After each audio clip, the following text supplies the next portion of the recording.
Последние годы, благодаря решениям, принятым президентом и правительством страны, стратегическим задачам развития Дальнего Востока, наша с вами Якутия развивается очень стабильно и быстро. По многим показателям республика входит в пятерку регионов страны с перспективой дальнейшего роста.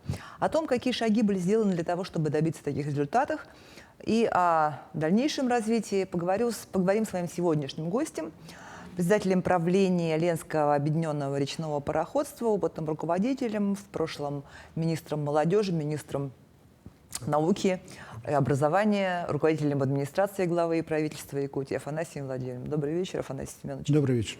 Ну, давайте начнем с ЛОРПа, да, с Ленского объединенного речного пароходства. Сейчас идет подготовка к навигации, да, как она проходит, как вообще предприятие живет.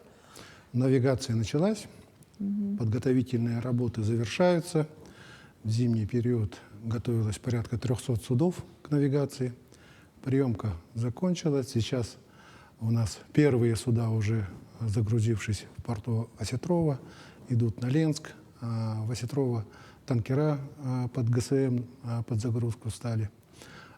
Есть суда, которые начали работать на реке Амга. Готовятся наши суда, которые будут работать на Алдань, на реке Алдан. Вот. Там, где на северах, на Яне, на Индигирке, на Колыме, ледовая обстановка еще в низовьях, ну и в самих реках достаточно интенсивно идет, тоже суда идут под подготовку. В целом сейчас 280 судов уже готовы к эксплуатации. Если мы в прошлом году перевезли 1,5 миллиона тысяч тонн грузов, да, то в этом году мы 1 миллион 600 тысяч тонн груза должны перевезти. В основном это, конечно же, так как наше предприятие является стратегическим для республики, транспортной компании, 70% перевозки грузов именно лежит на Ленском объединенном речном пароходстве. Ну, Ленское объединенное речное пароходство — это не только суда, да, краны, танкера, наливники, баржи и так далее, да, но и это определенные причальные наши инфраструктурные сооружения, где проводится перевалка грузов. Вот. Ну и за прошлый год наша компания прошла неплохо, 58 миллиардов была прибыль. Да. Этот год в планах тоже получить прибыль. Все договорные работы у нас выполнены. Те, кто желает перевести груза, это, конечно же, в первую очередь горюче-смазочные материалы на арктическую группу наших улусов. Это уголь, это сухие груза наших крупных компаний, таких как нефтеперерабатывающих компаний, газодобывающих компаний. Вот.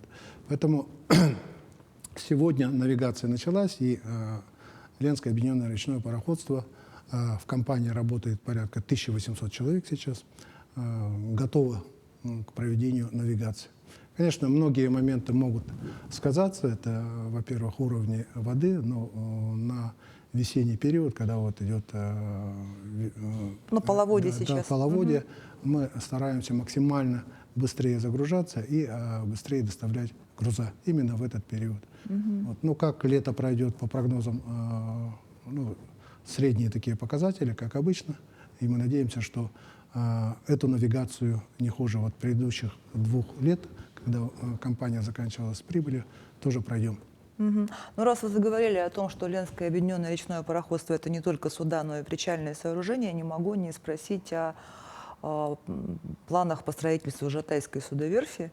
Да, сегодня это же такой стратегический объект. Да, идет полным ходом строительство Жатайского судоремонтного завода. И Ленское объединенное речное пароходство в этом году уже оформит заказ на строительство судов. Уже осенью будет закладка нового судна, ну и надеемся следующим летом получить новое судно. Обновление наших парка судов достаточно требуется, И я думаю, что это будет очень знаковое событие. То есть, получается, уже первое судно начнет строиться уже? Да, в этом году, осенью, в сентябре уже мы закладку сделаем. Вот. Судоремонтный завод строится за счет федеральных средств. Ну, во-первых, это работа по обновлению судов. Да?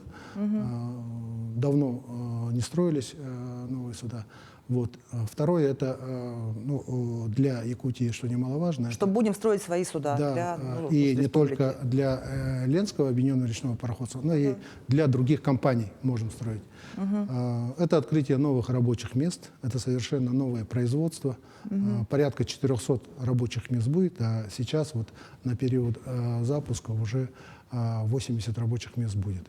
Но я так понимаю, что суда начнут строиться, и параллельно будет еще идти работы по возведению судоверфи. Да, в первую очередь это в этом году мы завершаем строительство, и, конечно же, завершение строительства будет последующим. Да. Но все условия под закладку судов уже осенью у нас будут. Ну и раз уж мы о таких перспективах заговорили, тоже имеющие отношение к судоходству, планы по порту в Тикси-2. Как вы их оцениваете? Сегодня что основной порт Тикси работает. Да, правительство говорило о том, чтобы на более глубоких бухтах построить новый порт. Я считаю, что это одно из правильных таких решений. Просто каким образом оно реализуется, это уже не в планах Ленского объединенного речного пароходства, потому что это другое будет хозяйство. Нет, другой уровень, другой... другой субъект хозяйства.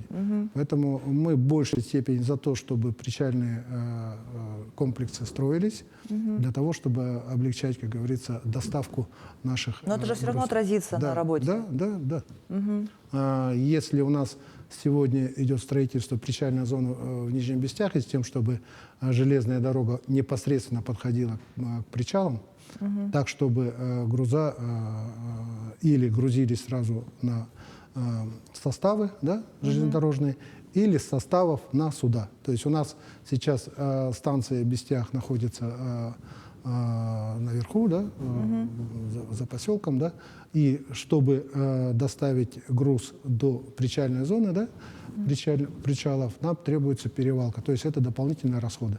Если железная дорога подходит к причальной зоне, то, соответственно, ускоряется... Плечо уменьшается. Да, ускоряется доставка, и себестоимость доставки грузов тоже уменьшается. И на конечной стоимости это как-то отражается тоже, да? Получается.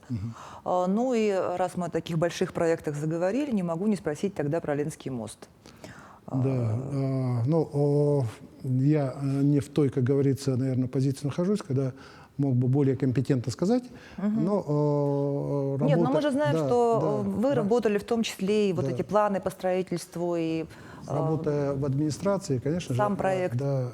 При разработке стратегических планов по развитию нашей Якутии с мостом тоже приходилось заниматься. Во-первых, у нас работает дирекция по строительству моста. Может, вы помните, когда строилась железная дорога на Якутск, кто была дирекция? Именно сперва была дирекция, даже Министерство по строительству железной дороги было. Вот. Сейчас эта дирекция работает, основную документацию подготовительную они достаточно в короткие сроки разработали. И подготовительный этап – это подготовка площадок по разворот строительства, он достаточно хорошо идет. Это, во-первых, газоснабжение, электроснабжение, это подъездные пути и так далее. Несколько опор уже у нас под электроснабжение построено. Да?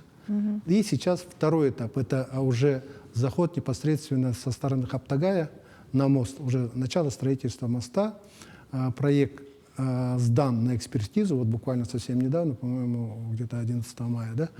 И мы считаем, что осенью уже строительство подъездных путей к мосту со стороны Хаптагая начнется. Ну, а, наверное, жители видят, что, допустим, дорога у нас сегодня ремонт ведется. Это тоже определенные подготовительные работы, но источник там другой, будет на четырехполосной. Это подъездные пути к мосту. Как раз сегодня, в сторону Табаги, когда мы едем, видим, какое это грандиозное строительство идет по расширению этой дороги. Вот. Но мы отмечаем, что в пятилетний план строительства моста включено, Российская Федерация, пятилетний план строительства мостов и дорог, да, и на 23-27 годы. То есть в этот период начинается федеральное... То есть шансы на федеральное финансирование? Не то, что шансы, средства заложены именно в этом пятилетнем плане. Нам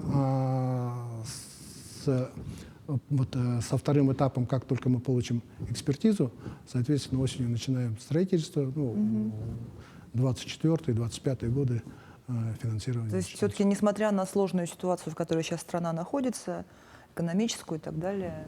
Вот смотрите, вообще в последние 5 лет у нас не то, страна находится в таком положении. Это усиление санкций, да, это пандемия, да, 2 года, да, ну и сейчас с прошлого года, да, специальная военная операция. Плюс к этим, наши субъектовые определенные такие сложности бывают. Это паводок 2018 года, какой был у нас, да? Пожары в 2021 году. Поэтому в этих условиях я считаю, что не только страна, но и наша Якутия стабильно развивается и имеет достижения. Я напоминаю, что мы работаем в прямом эфире. Задать вопрос моему гостю можно, позвонив в студию по номеру 8 41 12 42 14 39 или отправить нам сообщение в мессенджер Telegram на номер 8 914 235 0502. Ну вот, раз мы заговорили про развитие Якутии за последние 5 лет, да, действительно была проделана колоссальная работа, вами в том числе. Вот что бы вы могли выделить как основные лучшие практики, скажем, топ-5, значимые именно на ваш взгляд? Я думаю, что я в большей степени работал в социальной сфере, да, нежели в сфере экономики. Но, тем не менее, я бы хотел остановиться на следующих позициях. Первое – это вопросы демографии. Да? За последние 5 лет наша продолжительность жизни в республике более 70 лет. Мы по этому показателю первые на Дальнем Востоке. Да? Смертность у нас снижается. Если в 2018 году у нас смертность была где-то порядка 13-14 на 1000, то сейчас у нас 10,6 случаев на 1000 жителей республики. Вот. Но вопросы рождаемости постоянно эти звучат, и республика является одним из лучших субъектов по рождаемости в России. Шестая, по-моему, позиция у нас была, да? Мне говорят, что у нас есть звонок, давайте прервемся. Алло, здравствуйте, вы в прямом эфире.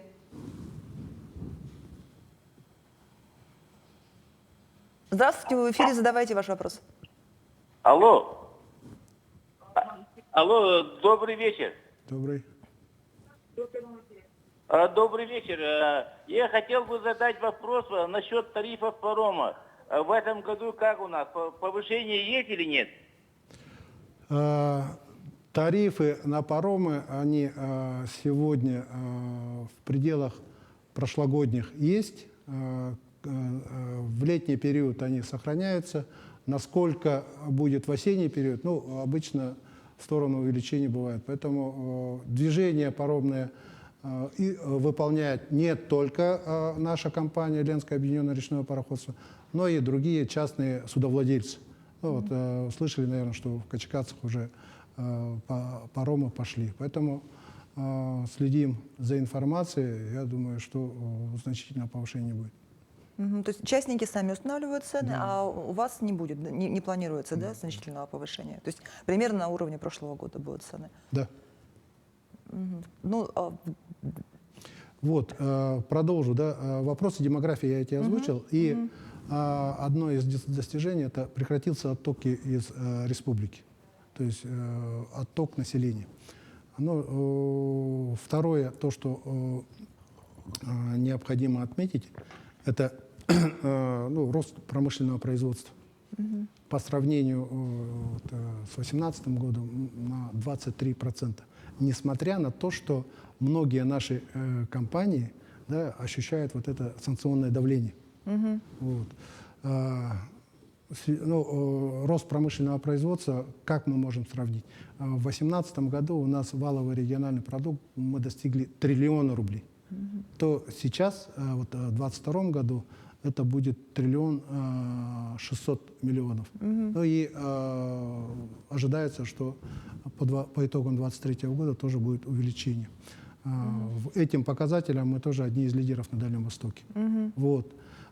Следующее. Мы не снизили темпы строительства социальных объектов. За 5 лет у нас сколько? 250 где-то социальных объектов, 247 социальных объектов было построено. Ну, почти 250. Да, это школы. Да, школы, когда мы говорили раньше, что по 10 школ вводим, то эти темпы мы не снизили. Плюс к этому мы добавили строительство детских садов. И вот за последние 5 лет более 70 детских садов. Сюда мы добавляем объекты здравоохранения. Ну, жители республики это прекрасно знают, какие крупные объекты у нас построены. Да? Спортивные объекты строятся. Вот. Поэтому темпы строительства социальных объектов мы ни в коем случае не снизили. Вот. Много говорится о том, что наш субъект, республика, стала одним из лучших в развитии IT-индустрии. Я думаю, что на пустом месте этот успех не приходит. Это, как говорится, работа многолетняя наших образовательных учреждений, да, начиная со школы, вузов и так далее. Да. И, соответственно, мы по индексу человеческого капитала сегодня на Дальнем Востоке занимаем 1-е место, ну а в России где-то в 1-й десятке. Вот. Поэтому вот эти вот позиции. Ну и вот, в части наших социальных отраслей, образования, культуры, спорта, да, программы не секвестируются, они, наоборот, развиваются. Вы помните, в 2018 году первый указ у нас главы республики был по экологии, да, потом следующий экологическому благополучию. Да. Следующие указы были там по цифровизации, по сельскому хозяйству и так далее. Да? Поэтому вот эти основные документы позволили нам иметь сегодня такой хороший результат. Эти основные направления, да, по которым и результат. И сейчас вот смотрите, считаю, что мы вот по территориальному тоже развитию, я думаю, что указы главы по развитию Алдана, Нерюнгри, Мирного, Якутска, мне кажется, сегодня новый толчок в развитии дадут в целом вот, экономике и социальной сфере в нашей республике. Ну и не могу не вспомнить о том, что вы какое-то время были все-таки министром науки и образования. Да, вы сами вспомнили, сказали, что IT это во многом благодаря образованию и Институту математики в том числе, да, наверное, прежде всего нашему. Вот президент страны Владимир Путин сказал в своем послании, что в ближайшее время мы будем возвращаться к советской системе высшего образования, то есть к специалитету. Вот как вы к этому относитесь, как на ваш взгляд? Я сам вообще? заканчивал, как говорится, в советское время, и те знания, которые преподавались в институте, я заканчивал Институт физической культуры, они мне в большей мере помогли в моем развитии, потому что качественные, хорошие знания преподавались, ну и сама система была такой, что она ориентировала молодых специалистов на получение знаний, раз, и на постоянное совершенствование своих. То есть человек на протяжении своей жизни приобретал потребность обучаться. Поэтому я думаю, что президент нашей страны правильно поступил, и постепенно, наверное, мы должны возрождать лучшие все практики советского образования. Ну, конечно, с учетом современных реалий. Если я не ошибаюсь, то по первому образованию вы хоккейный тренер. Тренер по хоккею, да. Вот, и вы ведь сейчас до сих пор в Федерации хоккея занимаетесь. Да, я Вот расскажите об этом. возглавляю Федерацию хоккея уже многие годы. Являясь тренером по хоккею, работая с детьми, я никак не бросаю свое одно из любимых занятий.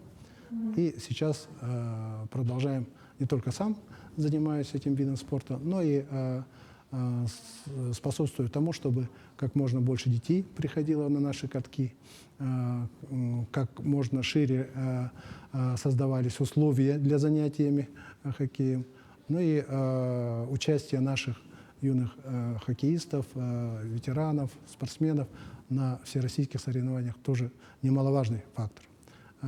Вот мы сейчас сезон закончили и подводим итоги. Считаем, что очень неплохой сезон провели. Во-первых, впервые Якутск принимал команды со всех субъектов Дальнего Востока. Первенство Дальнего Востока по 3 возрастам проводилось разъездами. И к нам приезжали все хоккеисты со всего Дальнего Сахалина, с Камчатки, с Приморья, с Хабаровска, с Читы и так далее. Вот. Это раз. Второе, наши воспитанники участвовали в международных спортивных играх «Дети Азии», которые прошли в Кемерово, отдельной команды. И играли наравне с ведущими, будем говорить, регионами, да, с Уральским регионом, с Дальневосточным, Сибирским регионом, которые представляли сборные команд. Для субъекта это достаточно серьезное испытание.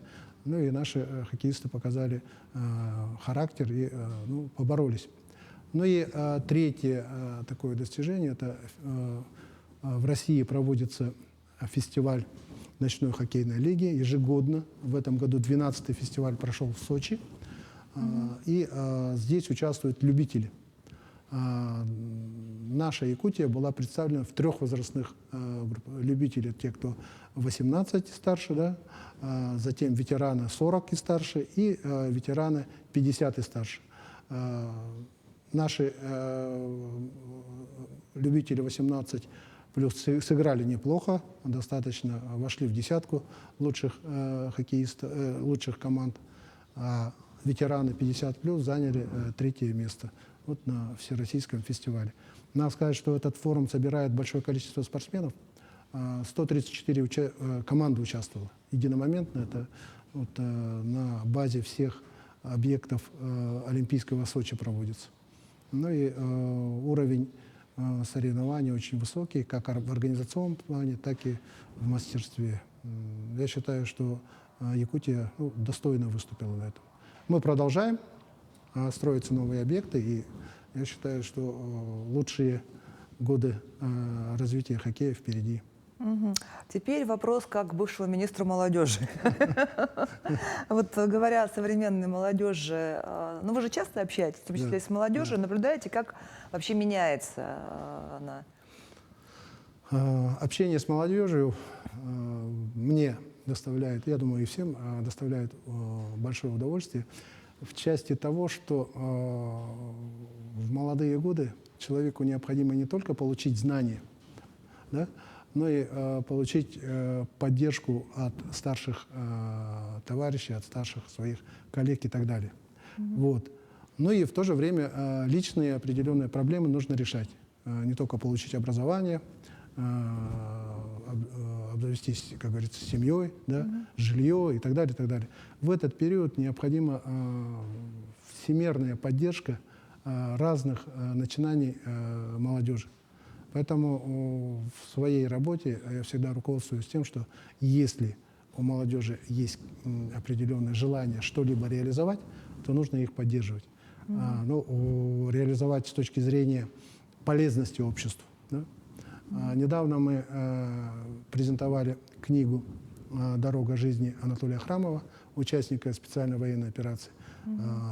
Герой одного из моих интервью тоже. Ну вот, я его знал со школьной скамьи, и общение наше до сих пор продолжается. И Анатолий всегда полон идей, и в части большей степени именно военно-патриотического воспитания. По истории, по прикладным каким-то соревнованиям, по клубным движениям и так далее. Он достаточно такой идейный и энергичный молодой человек.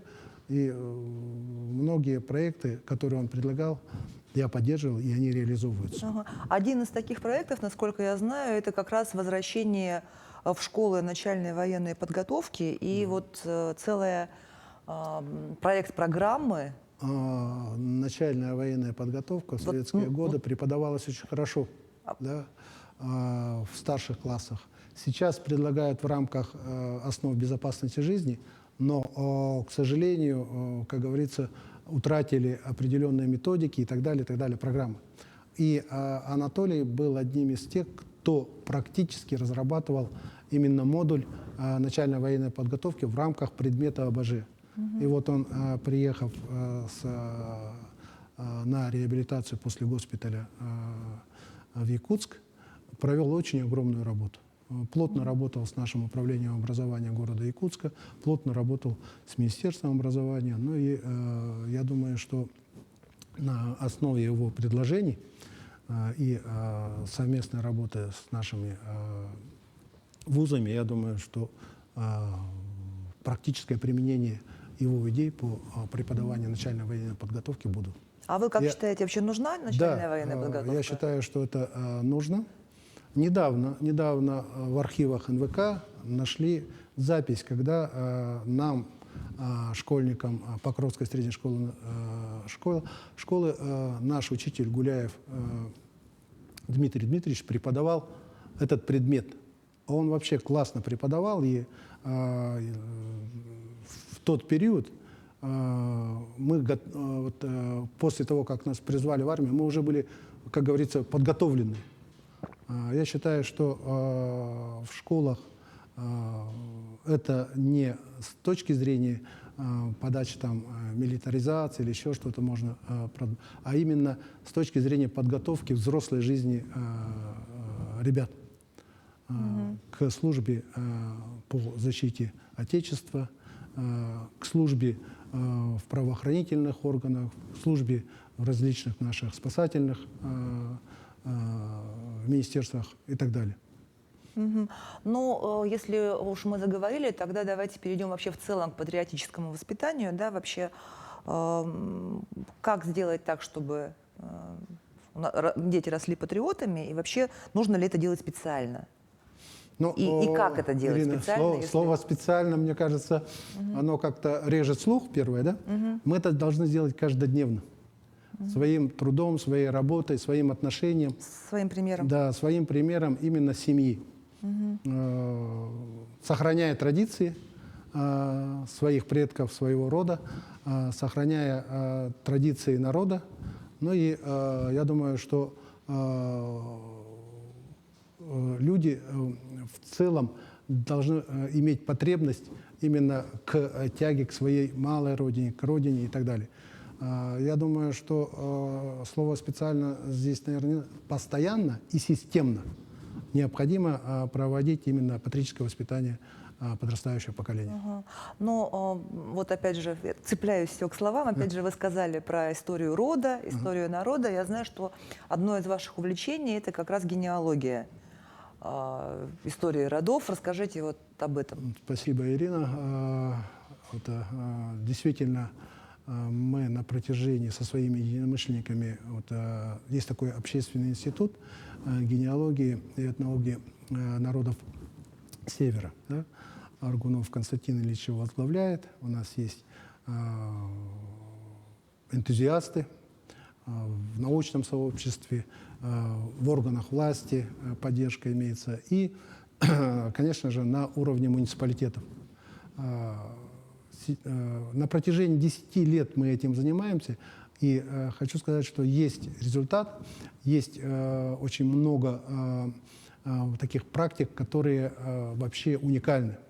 Я считаю, что среди субъектов Российской Федерации в этом плане Якутия достаточно может стать примером. Мы проводили съезд родословия в 2018 году, тогда он прошел, на общественных началах. Сегодня мы готовимся к проведению второго съезда родословия. Состоится он 8-9 июля здесь, в городе Якутске. И отрадно, что не только наши общественники, да, краеведы, но и органы власти очень энергично подключиться. Это Министерство культуры, это Министерство молодежи и наши главы поселений, главы муниципальных районов. Вот смотрите, какой пример. По инициативе вот этой общественной организации, да, сегодня архив предоставил, оцифровав перепись 1926-28 годов, оцифровав, передал наследным библиотекам. И то есть житель села может, не обращаясь в архив, да, прийти в свою библиотеку и, В своем селе. да, получив определенный доступ, выстроить свою родословную до 6-5 колена. То есть это уже, считайте, ну, достаточно мощное такое подкрепление корней, и человек будет, как говорится, уверенно себя чувствовать в жизни. Вот.